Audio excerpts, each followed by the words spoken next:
think about this. We have effectively thrown both the Chinese and the Russians under the Monroe Doctrine out of Venezuela, which is a big deal, and out of Cuba, which is a big deal. And the American Navy essentially controls the Strait of Hormuz, where oil flows not just to China, but to Asia. So start with that.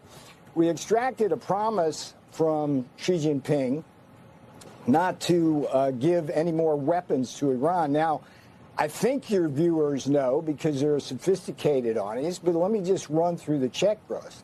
Every ballistic missile that Iran fires on Israel, on the UAE, on Saudi, wherever in the Middle East is fueled by Chinese rocket fuel. Every drone that launches attacks on American bases or on Israel or wherever in the Middle East is run by Chinese electronic components. And if you know your history, Joe, the way we got the Soviets out of Afghanistan was to sneak these Stinger missiles into the Mujahideen.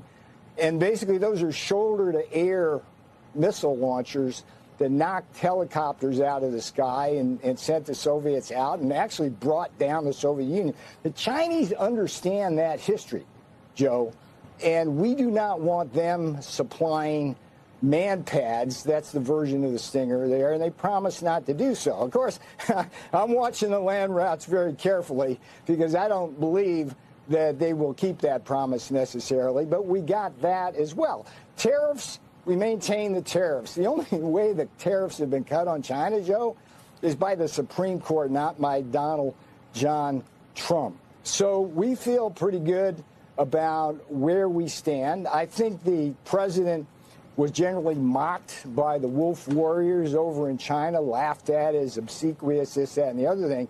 But hey, the president is a student of history.